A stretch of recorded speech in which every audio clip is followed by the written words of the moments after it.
Hey everyone, how's it going? It's Jake Norton here. It's May 1st, 2024, and the 25th anniversary of Conrad Anker and our team finding George Mallory's remains high on Everest on May 1st, 1999. And, uh, you know, I, I wasn't sure about posting anything today. I have often in the past, and I didn't want to rehash everything, but this year I decided because recently there's been a lot of kind of weird theories and conspiracy and innuendo and a degree of vitriol going around. So over the last couple hours, I finally decided to put pen to paper or fingers to keyboard, as the case may be, and type something up that was going to just be a blog post, but I decided I'd share it here on YouTube as well. Forgive me, I'm just going to read it, but hopefully you'll enjoy it. And as always, if you have any questions, if you need anything, let me know in the comments below or go over to the blog and write me there. So enjoy. So 25 years. It's hard to believe, honestly, it's been that long since that day, the day we climbed high, risked much, worked hard, got lucky, made mistakes, did our absolute imperfect best. The day we made history unintentionally, we told a story bigger than any of us individually and any of us collectively. A story that went bigger, that garnered more attention than any of us ever imagined, and frankly, perhaps more than any of us ever really wanted. Now, I'm not going to go into all the details of that day. As most of you know, it's been written about and filmed about and shared many times over. So if you want to read about it, if you want to watch it, drop down into the description below for some first-hand accounts of May 1st, 1999, of our discovery of George Mallory's remains and what we learned from it all. And also I'm thinking about maybe doing a live stream presentation next week on the story of Mallory and Irvine of 1924 and 1999 and the other searches I've been a part of. So let me know in the comments if that's something you'd be interested in, and I'll try and make it happen. So again, I'm not going to go over all the history and the facts. So let's suffice it to say that 25 years ago, May 1st, 1999, remains a day etched into my memory. One of poignance and emotion and fear and reverence like nothing else I've had in 40 years of climbing. I honestly get goosebumps and chills to this day remembering the discovery, the time we spent with Mallory that day, the things we learned about he and Irvine's final days and hours on the mountain.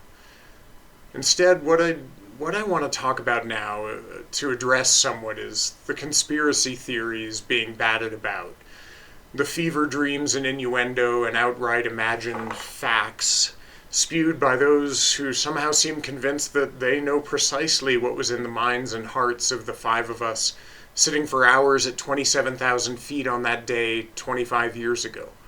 What was in the minds and hearts and motives of the rest of our team at base camp, and those we worked with throughout the entire project. I'll start by saying I was hesitant to even broach this topic, as I think today we as a people, as a species, we seem more polarized, more angry, distant, separated from one another than at any time in our past, at least any time I can remember. And we seem less able to listen to one another, to hear ourselves at times, as we sit in the siloed chambers of internet anonymity, able to spew vitriol without looking the recipient in the eye, remembering that they're a real person, imperfect, flawed, with thoughts and emotions and actions that can easily be misinterpreted through the monodimensional lens of a singular reading or watching or hearing. A big part of me thought, and thinks still, that there's no point in confronting the misinformation, the innuendo, the alternate facts being shared as hubristic gospel. After all, if it can't be cured in the larger society, how could I possibly cure it in this tiny, ultimately unimportant corner of the infosphere? But I guess at the same time, I've never really been one who wants to sit silent. I hate confrontation, but I also hate dishonesty. I don't want to be a part of either, but I'll take the first to confront the last, and to make sure that, for my part at least, I'm being as transparent as I can. So to start, I'm going to admit readily a couple things. First off, memory is an imperfect thing, especially after a quarter century, and especially when you have as much gray hair as me and have spent as much time killing brain cells at high altitude. So what I share here is my memory. It's not fabrication here to discount stories and rumors or to discredit anyone. It's just what I remember, and as such, it's only what I remember. I could be wrong about certain elements, I'm not claiming I'm not, and others may in fact remember things differently. Perhaps neither of us are wrong. I'll be happy to stand corrected. But what follows is my recollection of specific events. Now, second, I want to reiterate or underscore that I'm speaking only for me. I'm not speaking for my teammates. I'm not speaking for Dave or Tap or Andy or Conrad or Tom or Eric or Jochen or anyone else. I cannot and will not speak for them. This is my memory, my recollection, and my story, my version of our collective story as best I remember it. But I will say this about my team. Our team in '99 was an amazing one. From the bottom to the top, we had great people joined together for a great endeavor. We were, individually and collectively, there for the right reasons. Eric Simonson picked the team specifically for that purpose. People who would climb high to search, to learn, to help gain a better understanding of 1924 and tell the story, and to not be out for their own personal gain. Those 5 of us who gathered around Mallory that day, well, those guys are my friends and my heroes. Dave and Tap and Andy and Conrad, salt of the earth. I'd clip into any rope with any of them on any mountain any day, and I don't say that lightly. And the same goes for Eric and Jochen, without reservation. So with that out of the way, let's dig in a little bit. I'll start off with the admission that none of us, not one of us on the team, was a trained archaeologist. We were climbers. We were amateur historians. We had advice from archaeologists and others. But at the end of the day, we were climbers. And I think it's safe to say, without ego, that it's exactly precisely because we were climbers that we were able to get to the site, to the search area, to search it, to make findings, and to come down again in one piece. Did we do everything right? Without a doubt, categorically, no, we did not. Any archaeologist worth his or her salt would likely raise issues with what we did and how we did it. But that same archaeologist might be inclined to give us a bit of a bogey, given the location and the realities of life at 27,000 feet. Did we do our best on May 1st, 1999 and throughout that expedition? Well, I firmly believe we did. We may at times have been, as Conrad chose to describe it, like punch-drunk kids. There was certainly excitement, not the excitement of treasure seekers or bounty hunters, but the excitement of having found what we were looking for, of touching history, of learning in that visceral, first-hand, personal way, something you've wanted to learn about your whole life. Did we say things in the heat of it all, and the nerves of it all, and the headiness of it all, that we maybe wish we hadn't said? Well, yeah, I'd imagine that probably we did. But I haven't ever seen the raw footage from 1999. To my knowledge, Wade Davis is the only one outside of a Nova or BBC studio that has seen it, and he never shared it with me or bothered to talk to me before writing his book where he talks about that footage. So I can't say anything to the footage with any certainty, although, yeah, we probably said things that we wouldn't say now if we had the chance to go back. That's just life. So rocks. Rocks, lots of rocks. Yellow band rocks and gray band rocks and North Face rocks. And if you've been on the North Face of Everest, you know that rocks are everywhere, inside everything, gravel and dust and bits of decomposing Mount Everest as far as the eye can see. But no, we didn't specifically look for them. Honestly, we didn't think to, or at least I didn't, and perhaps in hindsight that was a mistake. As I've said, we made mistakes, but we didn't do it with intention. So no, we didn't look for Summit rocks in his pockets. I've said that before, and I'll say it again. We did not do it, and for that, I guess I am regretful. But we didn't. Gloves and rope and souvenirs. This is, to me, one of the more curious, and to give full credit where credit is due, inventful imaginations. That we, for some reason, absconded with bits of rope from Mallory's waist and even swiped one of his gloves. You're free to check behind me here. These are all my artifacts, not one of them from Mallory.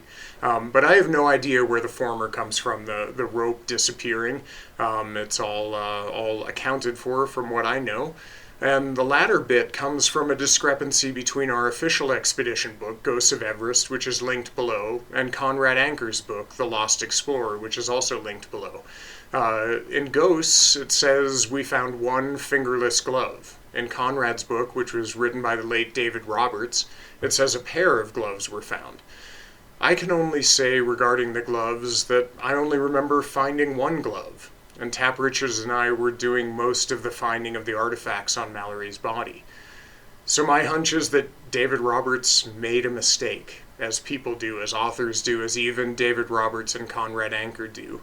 And it wasn't caught in the final edit because simply it wasn't of great consequence. No one was out there looking at that specific fact and thinking that it somehow made a huge impact on history. And I can tell you none of us were interested in keeping souvenirs from Mallory's remains. So on the burial we did on May 1st, and the decision to send Andy Politz and Tom Pollard back for a second search on May 16th, I guess it comes down again to best intentions and to hindsight. On the first search day, May 1st, we made the decision to search before our upper mountain infrastructure was ready, to search on May 1st, before the route was fully fixed and before Camp 6 was in, before we had tents up there, because we were concerned the monsoon could break early and hamper our chances. So as you may know, 1999 was one of the driest years ever recorded in the high Himalaya. We could see that as we looked out at Everest from the Pangla Pass at the beginning of the expedition, and we wanted to be able to take full advantage of that dryness. So we launched our first search, a cursory one, intended to mainly give us a feel for the area. We didn't expect to find much, or at least I can say that for me. I didn't think we'd find anything that day, maybe a little bit of here or there, but nothing of significance. But of course, we did find something, and it was a big discovery. However, given our expectations for the day and the fact that we were carrying loads to Camp 5 from Camp 6 before we started searching, we didn't take a metal detector with us. So thus, while we searched Mallory as thoroughly as we thought we could, upon returning to base camp and going over all the details, we as a team realized that sadly, we couldn't say without a shadow of a doubt that there was nothing left to search for, no reason for anyone to go and disturb Mallory again. So we decided we needed to send people back to Mallory with a metal detector. We just were unsure who was going to do that or when. Well, 10 days or so later, on May 15th, all 6 of us, Dave, Andy, Conrad, Tap, Tom, and I, sat pinned down in a windstorm at Camp 5. We were at that time moving up to make our summit bids, but the storm had messed up both schedules and, more importantly, time and supplies. A bunch of our Sherpa had descended back down. They didn't want to move up in the storm. We couldn't move up. Everything got scrambled. So at the end of the day, we didn't have enough of either time or supplies for everyone to try for the summit and to launch a secondary search as we felt was necessary. So eventually, Andy Politz and Tom Pollard volunteered to do the second search for pretty logical reasons. Andy had already summited Everest, so that wasn't a motivating factor for him, and Tom was contracted to shoot video for PBS. That's why he was on the expedition. Well, we needed a cameraman on both the second search and the summit attempt, and Dave Hahn, who was contracted by BBC, had more experience up high than Tom, so it made sense for him to accompany and film the summit attempt, and for Tom to go with Andy on the second search. Now, none of us relished the idea of a second search. We really hoped that the metal detector with Andy and Tom would not ping, would not indicate that we missed something, and Mallory could remain undisturbed. But it did, and we had missed something. Tom and Andy got a signal from the detector pretty quickly. They investigated and found Mallory's wristwatch in his pants pocket, an item Tap and I had unfortunately missed the first time around.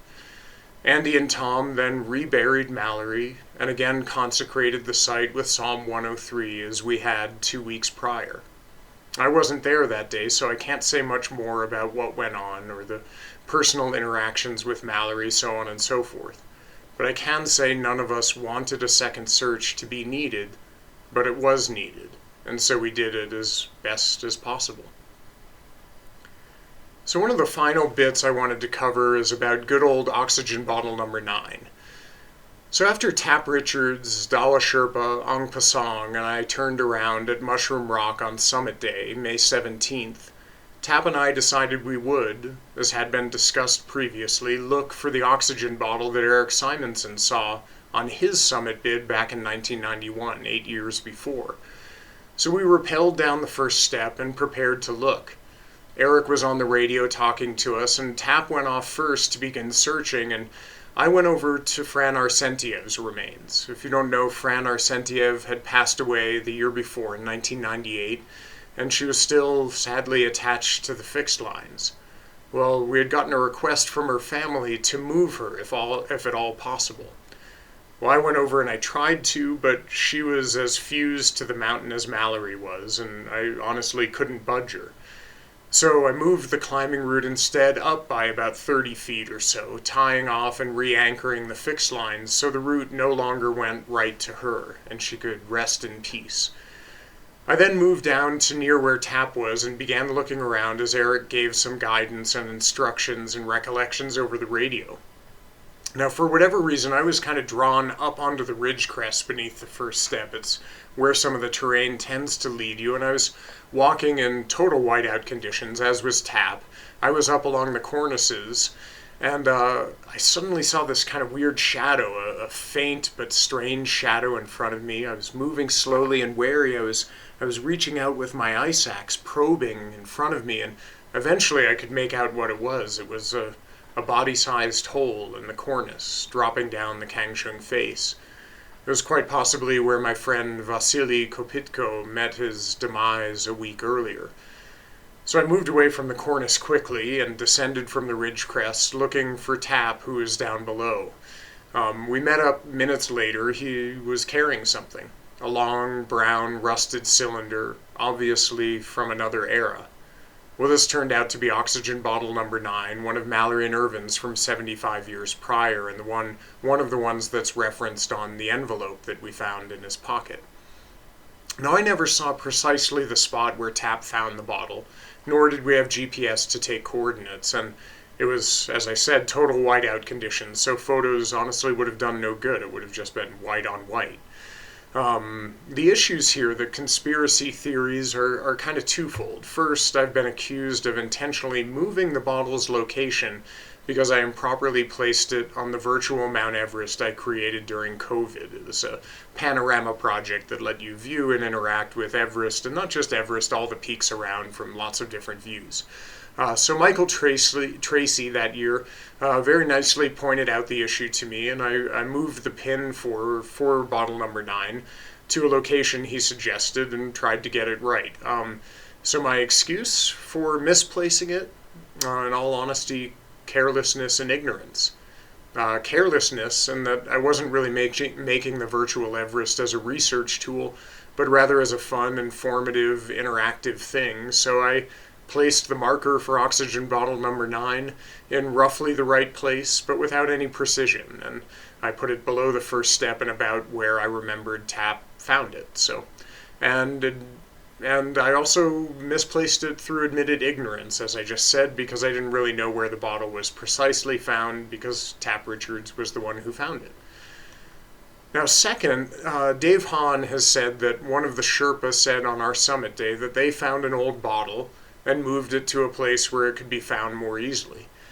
I don't personally remember that, but I believe Dave. I've never had a single reason to doubt his honesty or integrity.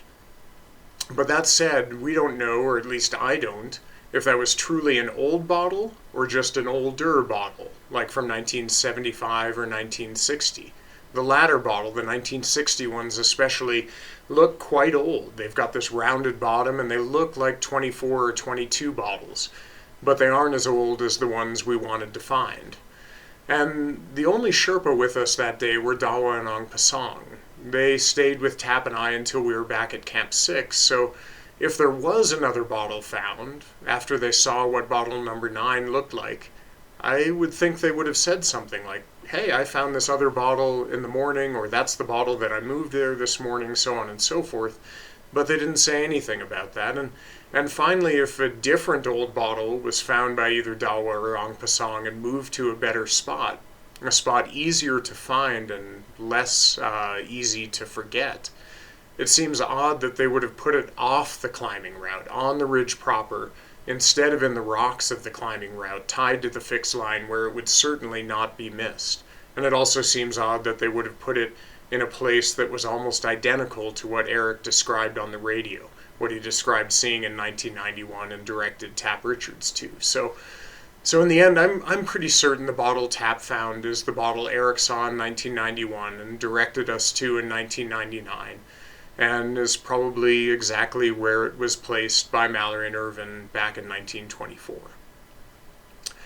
So finally, one funny, to me at least, thing that keeps coming up is I'm repeatedly accused of a couple things. Of A, not putting my entire Everest photo library up on the web, and B, for not releasing the drone footage shot by Renan Ozturk for National Geographic in 2019.